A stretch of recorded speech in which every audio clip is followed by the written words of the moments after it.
Hi guys, IPL ಪ್ರತಿಯೊಬ್ಬ ಭಾರತೀಯ ಕ್ರಿಕೆಟ್ನ ಅಭಿಮಾನಿಯ ಒಂದು ಹಬ್ಬನೇ ಅಂತ ಹೇಳ್ಬೋದು. IPL ಬರ್ತಾ ಇದೆ ಅಂತ ಗೊತ್ತಾದರೆ ಸಾಕು, ಕ್ರಿಕೆಟ್ನ ಪ್ರತಿಯೊಬ್ಬ ಅಭಿಮಾನಿಯೂ ಸಹ ಹಬ್ಬ ಬರ್ತಾ ಇರೋ ರೀತಿ ಫೀಲ್ ಮಾಡ್ತೀವಿ. ಆದರೆ IPLನಲ್ಲಿ ನಾನಾ ರೀತಿಯ ಟೀಮ್ಗಳಿದ್ದಾವೆ. ಅದರಲ್ಲಿ ಯಾವ ಟೀಮ್ಗೆ ಅತ್ಯಧಿಕ ಫಾಲೋಯಿಂಗ್ ಇದೆ ಅಂತ ನಿಮ್ಗೆ ಯಾವತ್ತಾದರೂ ಅನಿಸಿದೆಯಾ? ಅಫ್ಕೋರ್ಸ್ ನೀವು ಹೇಳ್ಬೋದು, IPLನಲ್ಲಿ ಈಗಾಗಲೇ 5 ಬಾರಿ ಕಪ್ ಹೊಂದಿರುವಂತಹ MIಗೆ ಅಥವಾ CSKಗೆ ಇರ್ಬೋದು ಅಂತ. ಬಟ್ ಆಗ ಅಂದ್ಕೊಂಡ್ರೆ ಅದು ಬಹಳ ದೊಡ್ಡ ತಪ್ಪು. ಅತ್ಯಧಿಕ ಫಾಲೋವರ್ಸ್ ಹೊಂದಿರತಕ್ಕಂಥ ಟೀಮು ಒಂದು ಬಾರಿ ಕೂಡ ಕಪ್ಪು ಹೊಡಿದೇ ಇರತಕ್ಕಂಥ ಟೀಮ್ಗೆ, ಆ ಟೀಮ್ನ ಹೆಸರೇ RCB, royal Challengers Bangalore. Royal Challengers Bengaluru.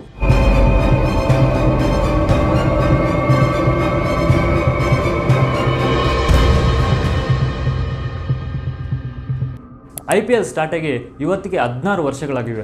ಆದರೂ ಸಹ ಡೆಲ್ಲಿ, ಪಂಜಾಬ್, ಬೆಂಗಳೂರು ಅನ್ನೋದು ಇದುವರೆಗೂ ಒಂದು ಕಪ್ಪು ಕೂಡ ಗೆದ್ದಿಲ್ಲ. ಆದರೆ ಡೆಲ್ಲಿ ಮತ್ತು ಪಂಜಾಬ್ಗಳಿಗೆ ಕೇವಲ ತಮ್ಮ ಸ್ಟೇಟ್ನಲ್ಲಿ ಮಾತ್ರ ಫ್ಯಾನ್ಸ್ ಇದ್ದರೆ, RCBಗೆ ಮಾತ್ರ ಆಲ್ ಓವರ್ ಇಂಡಿಯಾ ಪೂರ್ತಿ ಫ್ಯಾನ್ಸ್ ಇದ್ದಾರೆ.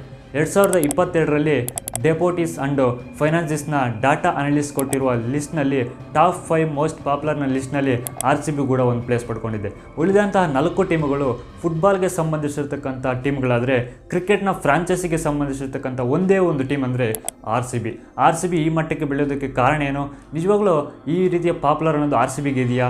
ಆ್ಯಂಡ್ ಈಗಾಗಲೇ 5 ಬಾರಿ ಕಪ್ ಹೊಂದಿರುವಂತಹ MIಗೆ CSKಗೆ ಇಲ್ಲಿರ್ತಕ್ಕಂಥ ಫ್ಯಾನ್ಸು RCBಗೆ ಮಾತ್ರನೇ ಇರೋದಕ್ಕೆ ಕಾರಣ ಏನು ಅನ್ನೋದ್ರ ಬಗ್ಗೆ ಇವತ್ತಿನ ವಿಡಿಯೋದಲ್ಲಿ ನಾವು ಡಿಸ್ಕಷನ್ ಮಾಡೋಣ.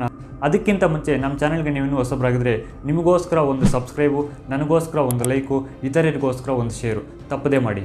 2008ರಲ್ಲಿ RCB ಟೀಮ್ ಮ್ಯಾನೇಜ್ಮೆಂಟ್ ತೆಗೆದುಕೊಂಡಿರೋ ಒಂದು ನಿರ್ಧಾರವೇ RCB ಈ ಮಟ್ಟಕ್ಕೆ ಬೆಳೆಯೋದಕ್ಕೆ ಕಾರಣ ಆಯಿತು. ಇನ್ಫ್ಯಾಕ್ಟ್ ನಿಮ್ಗೆ ಗೊತ್ತಿದೆ ಇಲ್ವೋ, 2008ರಲ್ಲಿ IPLನ ಇನಾಗ್ರೇಷನ್ ಆಕ್ಷನ್ ನಡೀತದೆ. ಅದೇ ಸಮಯದಲ್ಲಿ ಕೂಡ 2008ರಲ್ಲಿ ಟೀಮ್ ಇಂಡಿಯಾ ಅನ್ನೋದು ವರ್ಲ್ಡ್ ಕಪ್ಪನ್ನು ಗೆದ್ದಿರ್ತದೆ. ಸೊ ವರ್ಲ್ಡ್ ಕಪ್ಪನ್ನು ಗೆದ್ದಿರುವ ಟೀಮ್ ಇಂಡಿಯಾದಿಂದ ಪ್ಲೇಯರ್ಸನ್ನು ಡ್ರಾಫ್ಟ್ ಪದ್ಧತಿ ಮೂಲಕ IPLನ ಪ್ರತಿಯೊಂದು ಫ್ರಾಂಚೈಸ್ ಟೀಮ್ ಕೂಡ ಆಯ್ಕೆ ಮಾಡಿಕೊಳ್ಳುವಂಥ ಅವಕಾಶ ಪಡ್ಕೊಳ್ತದೆ.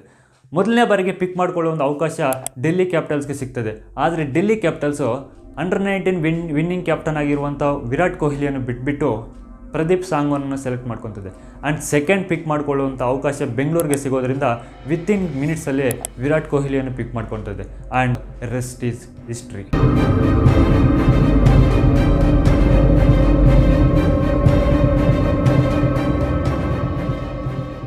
ಮೊದಲ 3 ವರ್ಷಗಳು ವಿರಾಟ್ ಕೊಹ್ಲಿ RCBಗೆ ಸರಿಯಾದ ಪರ್ಫಾರ್ಮೆನ್ಸ್ ನೀಡಲಿಲ್ಲ. ಆದರೆ ಯಾವಾಗ ಇಂಟರ್ನ್ಯಾಷನಲ್ ಕ್ರಿಕೆಟಲ್ಲಿ ಹಿಟ್ ಆಗ್ತಾನೋ, RCBಗೂ ಸಹ ಸಪೋರ್ಟ್ ಮಾಡೋದಕ್ಕೆ, ಪರ್ಫಾರ್ಮೆನ್ಸ್ ಮಾಡೋದಕ್ಕೆ ಸ್ಟಾರ್ಟ್ ಮಾಡಿದ. ಇದರಿಂದ RCB ಟೀಮ್ ಮ್ಯಾನೇಜ್ಮೆಂಟು RCBಯ ಟೀಮ್ ಕ್ಯಾಪ್ಟನ್ಸಿಯನ್ನು ವಿರಾಟ್ ಕೊಹ್ಲಿಗೆ ನೀಡ್ತದೆ. ಸೊ ವಿರಾಟ್ ಕೊಹ್ಲಿಗೆ ಇಂಟರ್ನ್ಯಾಷನಲ್ ಕ್ರಿಕೆಟಲ್ಲಿ ಬಂದಿರತಕ್ಕಂಥ ಕ್ರೇಜಿಂದ ವಿರಾಟ್ ಕೊಹ್ಲಿಯ ಫ್ಯಾನ್ಸು RCBಗೆ ಸಪೋರ್ಟ್ ಮಾಡೋದಕ್ಕೆ ಸ್ಟಾರ್ಟ್ ಮಾಡ್ತದೆ. ಇನ್ಫ್ಯಾಕ್ಟು ಇವಾಗ RCBಗೆ ಇರುವಂಥ ಫ್ಯಾನ್ಸ್ನಲ್ಲಿ ಅರ್ಧಕ್ಕರ್ಧದಷ್ಟು ಜನ ವಿರಾಟ್ ಕೊಹ್ಲಿಗಾಗಿಯೇ ಸಪೋರ್ಟ್ ಮಾಡೋರಾಗಿದ್ದಾರೆ. ಭಾರತ ದೇಶದ ಬೆನ್ನೆಲುಬು ರೈತ ಅಂತ ನಾವು ಹೇಗೆ ಹೇಳ್ತೀವೋ, ಅದೇ ಕಾನ್ಫಿಡೆನ್ಸಲ್ಲಿ RCB ಟೀಮ್ನ ಬೆನ್ನೆಲುಬು ವಿರಾಟ್ ಕೊಹ್ಲಿ ಅಂತ ಹೇಳಬಹುದು. ಸೊ RCB ಟೀಮು ಈ ಮಟ್ಟಕ್ಕೆ ಬೆಳೆಯೋದಕ್ಕೆ ವಿರಾಟ್ ಕೊಹ್ಲಿಯವರ ಪಾತ್ರ ಬಹಳ ದೊಡ್ಡದು. ಆ್ಯಂಡ್ RCB ಪಾಪ್ಯುಲಾರಿಟಿಗೆ ಸೆಕೆಂಡ್ ರೀಸನ್ ಬಂದುಬಿಟ್ಟು RCB ಟೀಮ್ ಮ್ಯಾನೇಜ್ಮೆಂಟು. IPLನ ಎಲ್ಲ ಫ್ರಾಂಚೈಸ್ ಟೀಮ್ಸು ಕೇವಲ IPL ಸೀಸನಲ್ಲಿ ಮಾತ್ರನೇ ಫ್ಯಾನ್ಸ್ ಜೊತೆ ಇಂಟ್ರ್ಯಾಕ್ಟ್ ಆಗ್ತವೆ. ಆದರೆ RCB ಟೀಮ್ ಮ್ಯಾನೇಜ್ಮೆಂಟು ವರ್ಷದ 350 ದಿನ ಕೂಡ ಪ್ರತಿಯೊಬ್ಬ ಫ್ಯಾನ್ಸ್ ಜೊತೆ ಇಂಟ್ರ್ಯಾಕ್ಟ್ ಆಗ್ತಾನೆ ಇರ್ತದೆ. ಸೊ ಕ್ರಿಕೆಟರ್ಸ್ ಜೊತೆ ಪಾಡ್ಕಾಸ್ಟು, ಇಂಟರ್ವ್ಯೂಸು ಆ್ಯಂಡ್ ಡ್ರೆಸ್ಸಿಂಗ್ ರೂಮ್ನಲ್ಲಿ ನಡೆಯುವಂಥ ಫನ್ನಿ ಇನ್ಸಿಡೆಂಟ್ಸು ಇವೆಲ್ಲ ಸೋಷಿಯಲ್ ಮೀಡಿಯಾದಲ್ಲಿ ಟೆಲಿಕಾಸ್ಟ್ ಮಾಡ್ತಾ ಎಂಟರ್ಟೈನ್ಮೆಂಟನ್ನು ಫ್ಯಾನ್ಸ್ಗೆ ಪ್ರತಿದಿನ ಕೂಡ ನೀಡ್ತಾನೆ ಇರ್ತದೆ. So RCB team management RCB ಫ್ಯಾನ್ಸ್ಗಳಿಗೆ ಕೊಡುವಂಥ ಇಂಪಾರ್ಟೆನ್ಸು ಅಷ್ಟು ಇಷ್ಟು ಅಲ್ಲ. ಎಷ್ಟಂದರೆ RCBಯ 12th ನಂಬರ್ ಜೆರ್ಸಿಯನ್ನು ಫ್ಯಾನ್ಸ್ಗಾಗಿಯೇ ಅಂಕಿತ ಮಾಡಿದೆ. ಇದಕ್ಕೆ RCB ಟೀಮ್ ಮ್ಯಾನೇಜ್ಮೆಂಟ್ ಕೊಟ್ಟಿರೋ ಉತ್ತರ ಏನು ಗೊತ್ತಾ?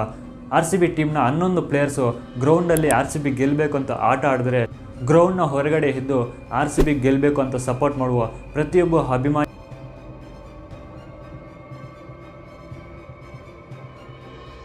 RCBಯ ಫ್ಯಾನ್ಸ್ನ ಎಂಟರ್ಟೈನ್ಮೆಂಟ್ಗಾಗಿ ತೊಗೊಂಡು ಬಂದಿರೋ ವ್ಯಕ್ತಿನೇ ಮಿಸ್ಟರ್ ನ್ಯಾಕ್ಸ್ ಕ್ಯಾರೆಕ್ಟರ್ಗೆ ಇರ್ತಕ್ಕಂಥ ಕ್ರೇಜು ಅಷ್ಟು ಇಷ್ಟು ಅಲ್ಲ. ಎಷ್ಟು ಅಂದರೆ ಮಿಸ್ಟರ್ ನ್ಯಾಕ್ಸ್ ಬೆಂಗಳೂರಿನಲ್ಲಿ ಈಗ ಒಬ್ಬ. ಆ್ಯಂಡ್ ಫೈನಲ್ ಆಗಿ RCB ಈ ಒಂದು ಮಟ್ಟಕ್ಕೆ ಬೆಳೆಯೋ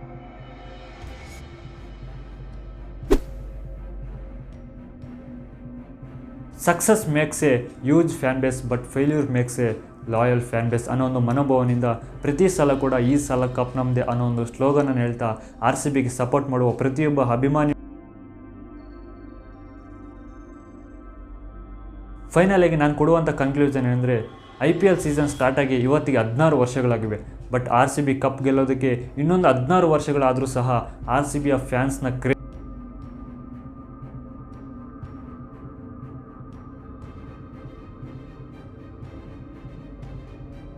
RCB 2025ರಲ್ಲಿ ಕಪ್ಪು ಗೆಲ್ಲಲು ಅನ್ನೋದ್ರ ಬಗ್ಗೆ ಕಮೆಂಟ್ ಮಾಡಿ. ಆ್ಯಂಡ್ ಈ ವಿಡಿಯೋ ನಿಮ್ಗೆ ಇಷ್ಟ ಆದರೆ ದಯವಿಟ್ಟು ಸಬ್ಸ್ಕ್ರೈಬ್ ಮಾಡ್ಕೊಳ್ಳಿ. ಆ್ಯಂಡ್ RCB ಫ್ಯಾನ್ಸು ದಯವಿಟ್ಟು ಈ ಸಲ ಕಪ್ ನಮ್ಮದೇ ಅನ್ನೋದನ್ನು ಕಮೆಂಟ್ ಸೆಕ್ಷನಲ್ಲಿ ಕಮೆಂಟ್ ಮಾಡಿ.